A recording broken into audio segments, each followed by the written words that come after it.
제가 6년 반 만에 이렇게 한국을 나왔는데요.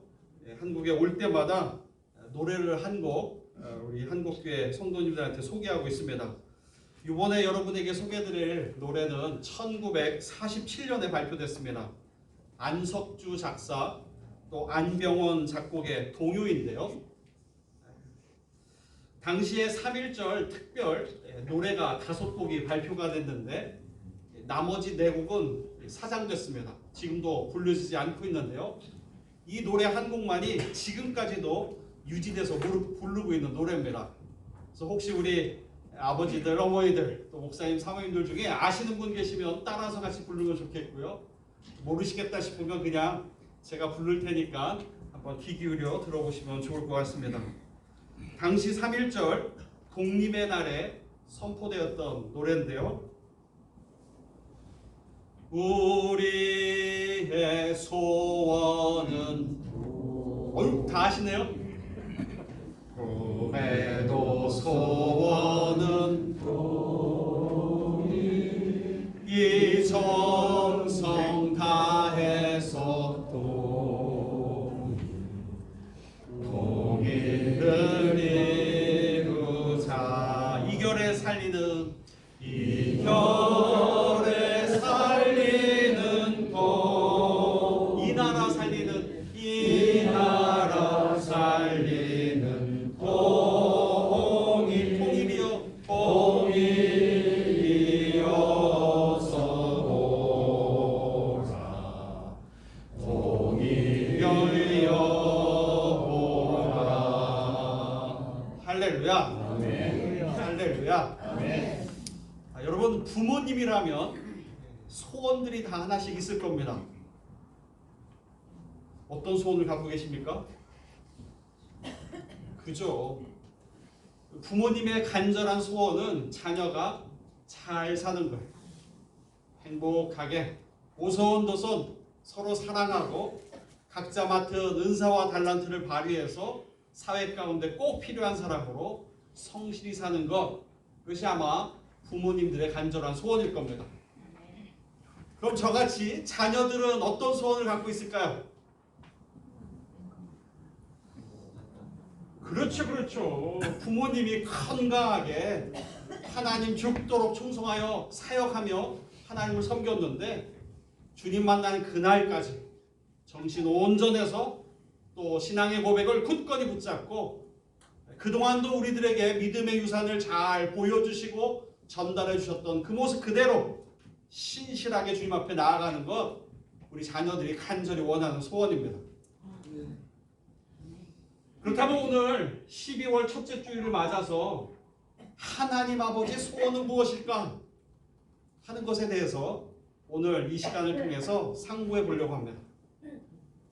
우리의 소원은 통일이고 우리 부모님의 소원은 자녀가 잘 되는 건데 또 자녀들은 부모님이 건강하게 믿음 생활 잘하다가 주님께 가는 것이라면 하나님 아버지의 소원은 무엇일까? 오늘 저와 여러분이 같이 읽었던 성경 말씀에 보니까 하나님의 소원은 이렇다라고 소개되고 있습니다. 여러분 성경을 갖고 계시다면 본문 말씀 18절 말씀을 보도록 하겠습니다. 이것은 그리스도 예수 안에 있는 하나님 아버지의 뜻이니라.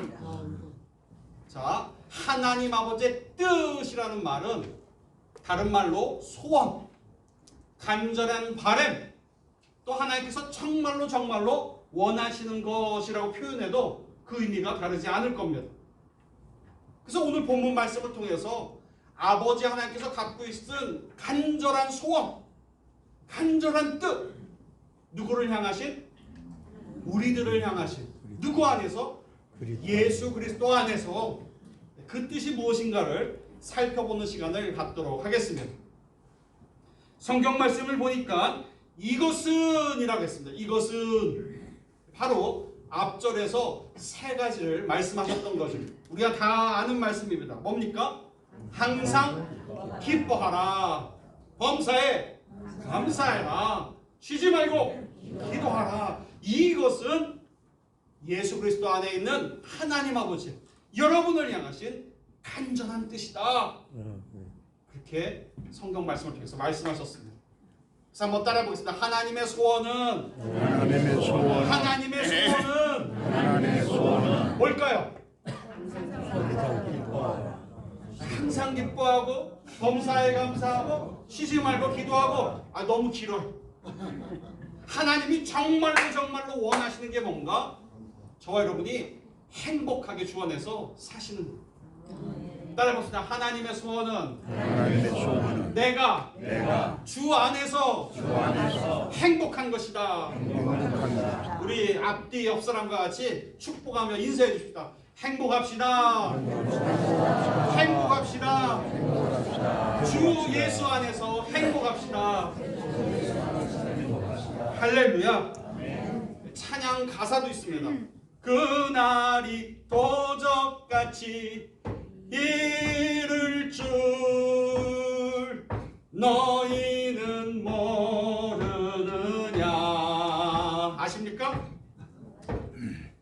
늘 깨어 있으라 잠들지 말아라 주님과 동행하라. 뭐 하면서 동행할까요? 항상 기뻐하라 쉬지 말고 기도하라 범사에 감사하라. 이것은 누구의 뜻입니까? 이는 예수 안에서 너희에게 향하신 누구? 하나님 뜻이니라. 할렐루야. 하나님 아버지의 간절한 뜻은, 하나님 아버지의 간절한 소원은 예수 그리스도 안에서 저와 여러분이 행복하고 즐겁고 풍성하게 사는 거예요.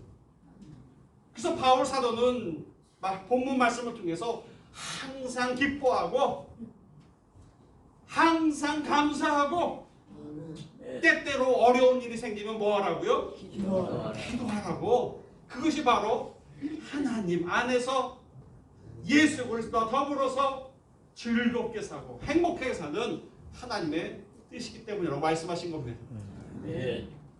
여러분 성경 안에 보면 하나님의 소원은 이라고 소개된 본문 말씀이 상당히 많습니다. 모든 백성이 구원받는 것, 이것이 바로 아버지 하나님의 소원입니다. 복음이 땅 끝까지 증거되어서 예수 그리스도의 제자를 만드는 것이 아버지 하나님의 뜻입니다. 아버지 하나님의 뜻은 가난한 사람, 과부들을 돌보는 것이 아버지 하나님의 뜻입니다. 성경은 이와 같이 분명하고 명확하게 아버지 하나님의 간절한 소원을 소개하고 있는데요. 오늘 데살로니가 전서 5장 16절 18절 말씀은 저와 여러분을 향하신 아버지 하나님의 뜻입니다. 예수 그리스도 안에서 저와 여러분이 어떻게 살 것인가 하는 것에 대해서 말씀하고 있는 것입니다. 여러분, 우리가 그리스도인으로서 하나님의 사랑받는 아들과 딸로서 행복해야 될 이유가 있습니다. 여러 가지 이유를 들 수 있겠지만 딱 두 가지만 살펴볼 거예요. 따라봅시다. 우리는 행복해야 될 이유와 책임이 있다. 첫 번째는 뭔가? 좀 전에 살폈잖아요. 누구의 뜻이라고요? 하나님 아버지의 뜻이. 제가 미국에 간 지 지금 23년이 되었습니다. 23년이 되다 보니까 자주 오고 싶지만 자주 못 왔어요. 그래도 명절이 되거나 어머니 아버지 생신이 되면 이렇게 전화로 안부를 묻습니다. 여러분 한번 생각해 보세요. 어떤 자녀가 있는데 늘 부부싸움 합니다. 지지고 볶고 싸우면서 서로에게 상처를 줘. 그런 자녀가 있다고 한번 생각해 보십시오. 명절이 되었고 부모님 생신이 되어서 자녀들이 전화를 합니다. 어머니 이번에는 못 가지만 저희가 이렇게 용돈 보내드렸으니까 그걸로 맛있는 거 사드세요. 어머니 이번 명절이지만 이런 선물 저런 선물 건강에 좋으시니까 꼭 이거 입으시고 먹으세요.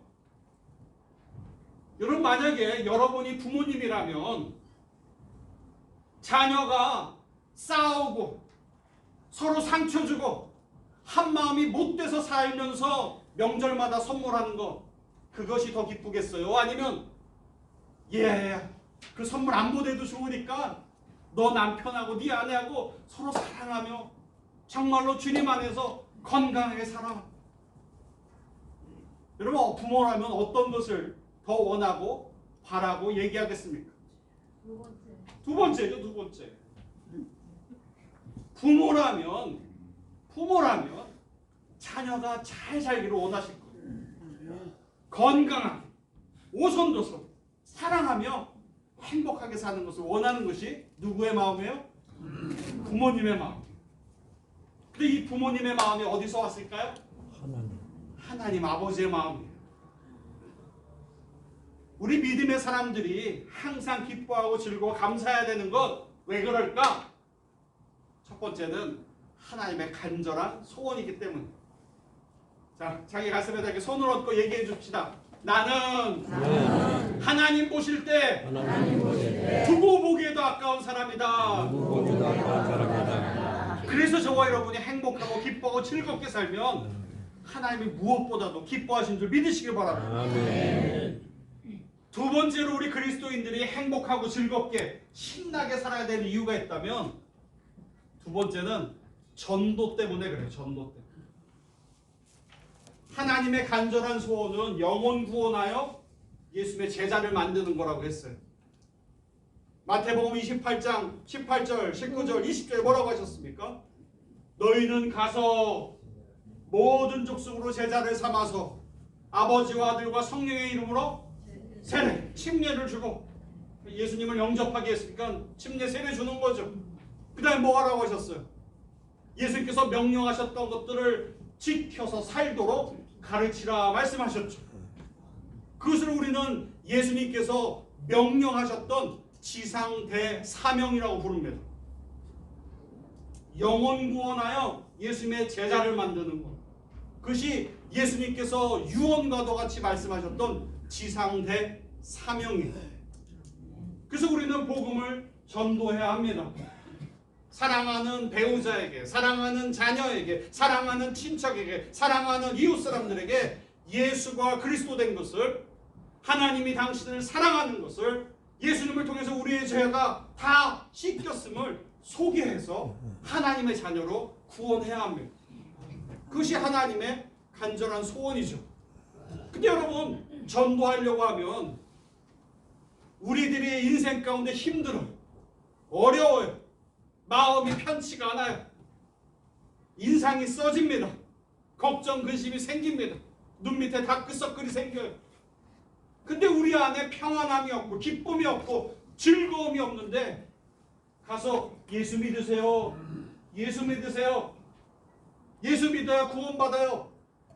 여러분, 이런 얘기 한다고 세상 사람들이 귀래도 쫑긋할까요? 너나 잘 믿으세요. 예수님이 그렇게 좋으면 당신이나 그 좋은 것 많이 믿으세요. 세상 사람들은 예수님에 대해서 별로 관심이 없어요. 왜? 예수님 믿는다고 하는 하나님의 백성들이 하나님께 주시는 은혜와 풍성한 은총들을 누리며 살아야 하는데, 마음속으로는 누리고 생각으로는 누린지 몰라도 표정들이 어두워. 자, 좌우 앞뒤 옆을 한번 보시겠습니다. 표정이 누가 밝은가 한번 보십시오. 여러분, 우리가 전도가 되려면요, 내가 먼저 웃기 시작해야 돼요. 따라해 보겠습니다. 웃을 일이 있어서 웃는 것은, 성경말을 좀 인용해서요, 이방인들도 한다. 여러분, 웃을 일이 있어서 웃는 건 세상 사람 다 합니다. 웃을 일이 없을 때, 웃을 일이 전혀 없는 세상 가운데 웃는 것은요, 믿음의 사람만이 할 수 있는 믿음의 결단이에요. 왜 그럴까요? 아버지 하면 소원이거든요. 저와 여러분이 웃기만 해도 전도가 된다는 생각들을 가지셔야 돼요. 따라해 보겠습니다. 웃기만 해도 전도가 된다. 전도가 된다. 여러분, 한번 이번 주에 여러분 집안에서 산책하면서 어디 마트에 가서 계속 웃어보세요.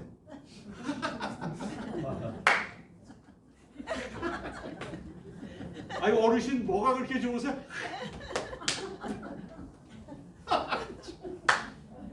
아니, 뭐가 그렇게 좋으세요? 한참을 웃어보세요. 분명히 묻는 사람 생깁니다. 어디 아프신가? 아니면 뭔가 세일이 났는가? 아니면 어디 투자한 게 대박이 났는가? 궁금해서 묻는 사람이 생겨요. 그때 뭐라고 얘기하실래요? 우리 아버지가 계신데 그 아버지 하나님이 내가 이렇게 행복하게 즐겁게 기뻐하며 사는 것이 소원이라고 하십니다. 웃을 일이 있어서 웃는 건 이방 사람들도 하는데 나는 예수 그리스도 안에 있는 그리스도인이야. 웃을 일이 없는 것 같고 기도하고 소망한 대로 길이 열리지 않는 것 같아 답답할 때가 있지만 그래서 기도하고 있고 그래서 기뻐하기로 결단하고 이렇게 살고 있다네. 할렐루야. 아마 그런 얘기를 여러분이 하기 시작하면 무슨 일이 벌어질까? 안 믿는 사람이 궁금해요. 궁금해. 교회 다닌다 하면 광신도 같이 기도하고 주유하고 막 헌금 받다 주는 거 이것만 잘못되게 생각하고 있었는데 어르신이 그렇게 정말로 예수 그리스도 안에서 기뻐하고 즐거워하고 행복한 걸 보니까 도대체 이 어르신이 믿는 예수님이 어떤 분인지 그분이 평생을 섬겼던 교회가 어떤 교회인지 궁금하지 않겠습니까? 할렐루야. 아멘. 다시 따라해보겠습니다. 나는 하나님 보실 때 두고 보기에도 아까운 사람이다. 두고 보기에도 아까운 사람. 그래서 저와 여러분 웃으면서 행복하게 사시길 주님의 이름으로 축원합니다. 아멘. 오늘 성경에 보면 이 내용들이 반복해서 소개되고 있어요. 여러분 사도 바울은요 이 데살로니가 전서를 아마 초창기에 기록했을 거다 많은 사람이 추정합니다. 이 데살로니가 교회는 바울이 두 번째 선교 여행을 갔을 때 만났던 교회예요. 근데 이 데살로니가 교회를 가기 전에 어디를 먼저 갔는가? 마게도냐에서 한 명이 우리를 와서 좀 도와주세요 라는 환상을 보고 본인이 원래로 가려고 준비했던 곳이 아닌 전혀 다른 곳으로 갑니다. 그게 마게도냐였고 그 첫 번째 으뜸되는 성 빌립보에 갔죠. 빌립보에 갔는데 복음을 증거하는 것이 쉽지는 않았을 겁니다. 복음 전한다고 해서 잡혀서 매맞도록 밤새 감옥에 갇혔죠. 우리가 잘 아는 빌립보 간수를 만나고 주 예수를 믿으라. 그리하면 너와 내 집이 구원을 얻을 거다. 빌립보 간수한테 벌어진 일이잖아요. 바울은 빌립보에서 복음을 증거해서 첫 번째로 루디아라는 여자 성도를 만나고 그 사람의 집에서 교회를 시작하면서 최초의 유럽 교회가 생겼었습니다. 그래서 거기를 거점으로 복음을 열심히 전하는데 바울을 방해하는 사람도 있었어요. 너가 유대인 중에 유대인이고 바리새인 중에 바리새인인데 어떻게 예수 믿는다는 그 사람들을 너가 변호하고 있냐? 배반자라고 바울을 잡아 죽이려고 했죠. 그렇게 빌립보에서 고초를 당하다 도망간 곳이 어디인가? 바로 데살로니가라는 지역. 데살로니가 가서도 열심히 복음을 증거하려고 하는데 방해했던 사람이 쫓아왔습니다. 또 괴롭혀요. 복음을 못 전하게 하고 전하면 그걸 빌미 삼아서 고발해서 감옥에 가두고 심지어 죽이려고 하는 그런 모의가 작당되고 있었어요. 그래서 바울은 데살로니가에서 복음을 증거하려고 했는데 딱 3주만 있었어요. 그리고 피신하지 않으면 안 되는 상황이 벌어져서 밤에 도망가듯이 그 지역을 떠납니다. 그리고 또 시간이 지났을 때 바울은 데살로니가 교회 성도들에게 안부를 전하면서 너희들의 믿음이 이렇게 성장해야 하고 이렇게 주님 안에서 살았으면 좋겠다 하고 권면의 말씀을 한 것이 바로 데살로니가 첫 번째 편지 전서입니다. 데살로니가 전서 1장 5절 6절에 보니까 또 너희는 많은 환난 가운데서 성령의 기쁨으로 도움을 받아 우리와 주를 본받는 자가 되었으니 그러므로 너희가 마게도냐와 아가야 모든 믿는 자의 본이 되었도다. 데살로니가에서 복음을 딱 3주밖에 전하지 못했는데요. 그들이 예수 그리스도를 받아들이고 하나님 뜻 안에서 열심히 살았어요. 근데 그 열심히 산 모습이 어땠는가? 데살로니가 전서 1장 6절에 얘기합니다. 큰 환난 가운데 너희가 기뻐하고 있다. 여러분, 기뻐할 때 기뻐하는 건 세상 사람 누구나 합니다. 하지만 큰 환난 가운데, 큰 연단 가운데, 큰 고난 가운데 기뻐하는 건 믿음의 사람, 데살로니가 교회 성도니까 할 수 있는 거예요. 저와 여러분도 마찬가지입니다. 기쁜 일이 있어 기뻐하는 건 다 해요. 불자들도 합니다. 사이비도 합니다. 믿음의 사람, 하나님의 사랑받는 아들과 딸인 저와 여러분은 힘든 일이 있어도 기뻐하기로 결단하는 믿음의 신실한 아들과 딸들, 저와 여러분 모두가 되길 주님의 이름으로 축원합니다. 네. 많은 분들 중에 예수 믿으면 기뻐하면 안 된다는 잘못된 생각을 가져요. 왜 그런가 생각해보면 아마 유교 문화가 있었던 것 같아요. 야, 집에서 웃음소리가 담장 밖을 넘어가면 안 된다, 이런 걸 배우거나, 애들이 막 뛰어다니면 뛰면 안 된다, 채통 없게 그렇게 방정맞게 뛰면 안 된다. 이런 문화 가운데 자라서 그런지 교회 안에서도 하나님의 간절한 소원과 뜻은 우리가 예수 그리스도에서 즐겁고 신나고 기뻐하고 행복한 것인데 웃지를 않아요. 웃지. 자, 좌우 앞뒤 옆 사람 다시 한번 보세요. 웃고 있나 인상 쓰고 있나. 여러분, 예수님 때문에 우리는 웃어야 돼요. 많은 분들은 예수님이 십자가를 지고 골고다 언덕길을 올라가서 채찍을 밤새 맞고 고초를 당하시고 물과 피를 쏟으시면서 십자가에서 처참하게 죽었다 하는 것 때문에 예수님이 고통받고 고난받으시면 어떻게 우리가 웃고 지내냐. 잘못된 생각, 잘못된 생각. 예수님의 생애를 한번 살펴보세요. 예수님께서 고통받고 고초받은 건 딱 1주밖에 되지 않아요. 십자가에 돌아가신 것은 단번에 죽으신 거지 그 지속적으로 30년, 33년을 고초받고 죽으신 게 아니잖아. 우리 반주자님이 오늘 반주를 찬양 선곡 말고 사이사이에 크리스마스 캐롤을 이렇게 연주해주셔서 얼마나 감동이 되는지 몰랐어. 이제 몇 주 후면 크리스마스가 다가오지 않습니까? 여러분이 크리스마스가 되면 어떤 찬양을 즐겨 부르세요? 기쁘다 구주오. 이런 거 안 부르십니까? 여러분, 예수님이 태어나실 때요, 천사가 나타나서 양을 치던 목자들에게 뭐라고 했어요? 두려워하지 말아라. 내가 온 백성에게 큰 기쁨이 될 소식을 가져왔다 그랬어요. 그래서 천군 천사가 나팔 불고 찬송을 불러요. 하늘에는 영광, 땅에는 평화라고 외치셨습니다. 왜 그랬을까요? 온 세상에 큰 기쁨이 되는 굿뉴스, 복음이 되신 예수님을 소개하려고 왔다고 했어요. 예수님은 태어나기 전부터 천군 천사들도 알고 얘기했습니다. 어떤 분이라고요? 큰 기쁨이 되실 분이에요. 그래서 우리가 예수님이 태어나는 성탄절을 기념할 때 즐겁게 신나게 캐롤을 부르고 찬양을 부르는 거예요. 기쁘다 구주 오셨네, 만백성 맞으라. 할렐루야. 예수님은 우리에게 기쁨이 되신 분이에요. 아멘.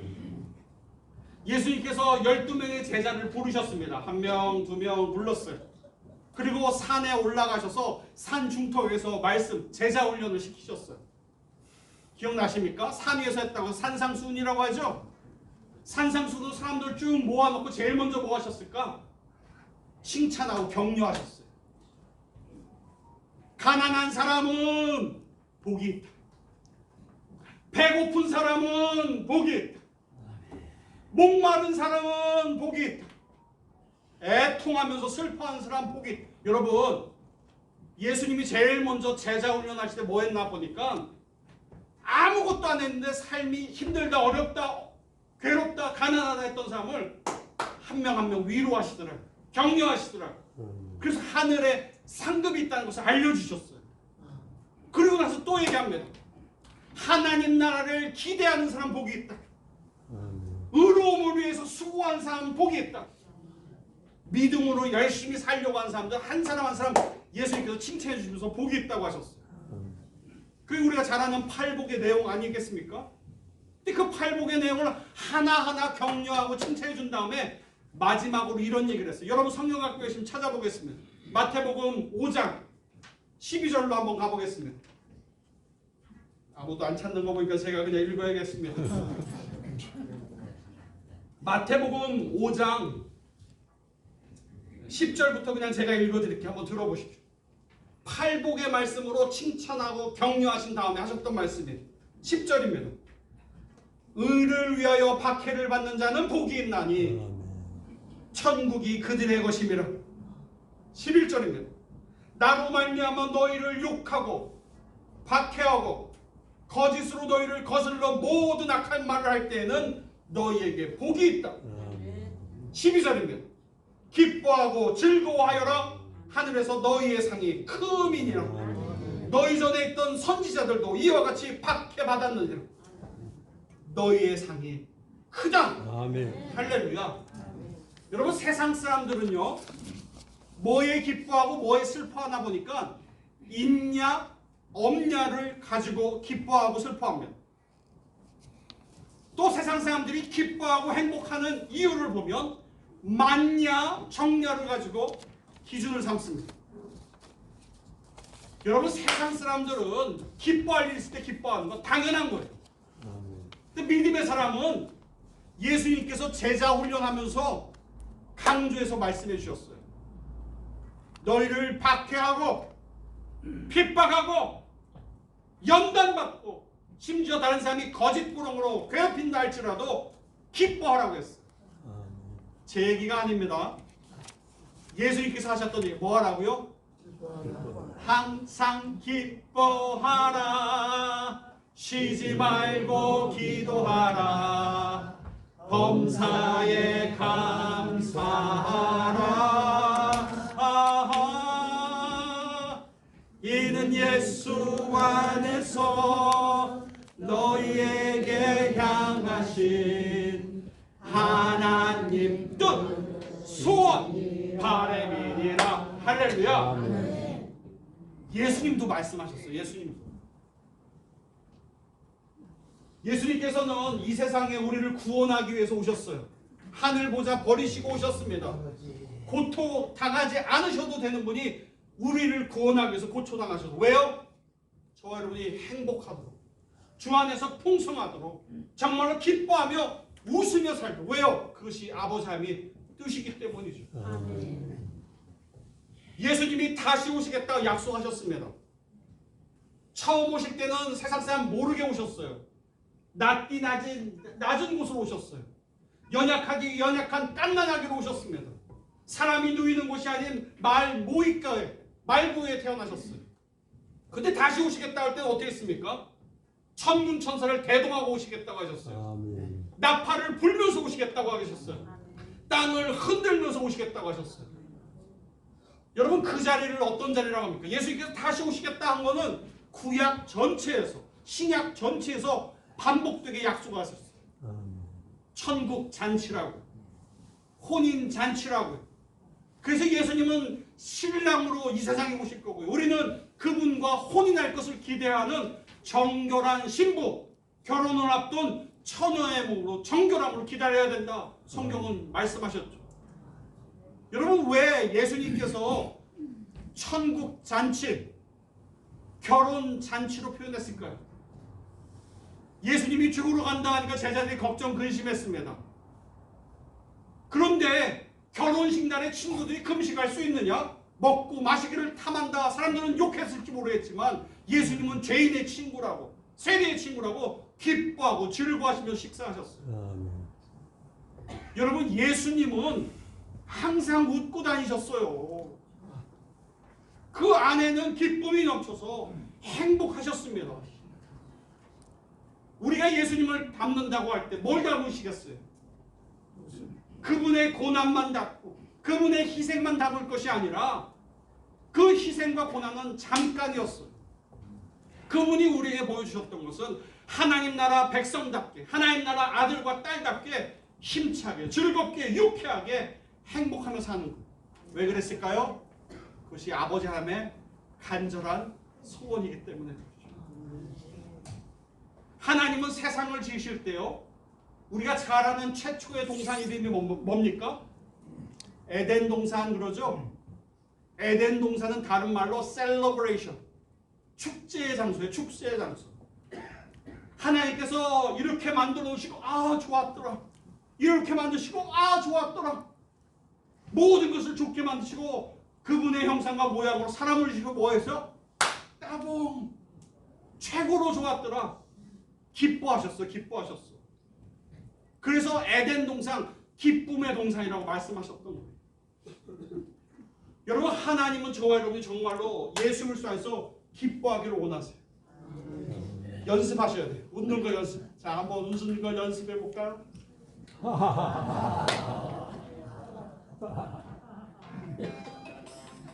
네, 끝날 시간이 다 됐다고 합니다.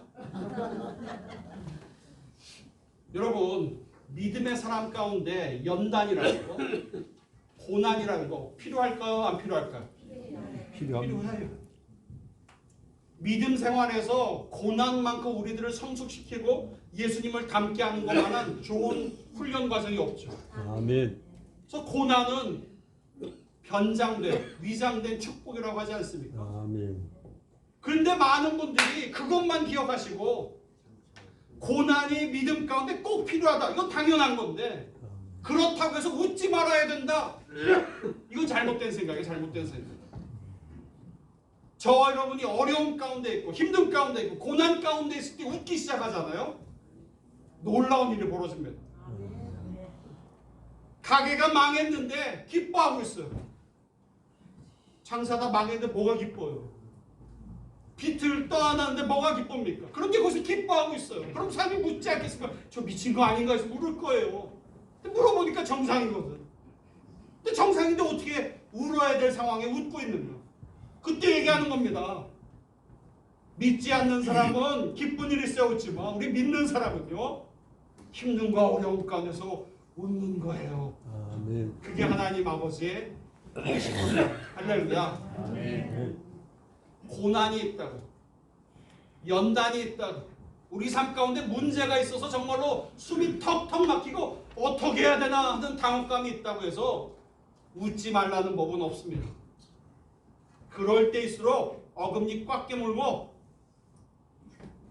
하나님 자녀답게 웃으시고 기뻐하시고 하나님 앞에 영광 돌리는 믿음의 어머니 아버지들, 우리 귀하신 선배 목사님 사모님들 모두가 되시길 주님으로 축원합니다. 아멘. 아멘. 그러기 위해서는 첫 번째는 결단하셔야 돼요. 어떤 일이 있어도 내가 웃으리라. 어떠한 일이 있어도 내가 미소를 지으리라. 지금은 이게 자연스럽지 않아서 쭈삣쭈삣 실룩실룩 할지 몰라도 내가 하루에 10번이라도 연습해서 나의 미소 가운데 사람들이 궁금함이 생기도록, 나의 밝음과 해맑음과 유쾌함 가운데 예수님에 대해서 알고 싶은 사람이 생기도록 내가 연습하리라. 연습하시는 주님의 이름으로 축원합니다. 두 번째는 여러분이 저희들한테 후배들한테 알려주신 믿음의 훈련 레슨들이 있어요. 믿음을 잘 세워가는 건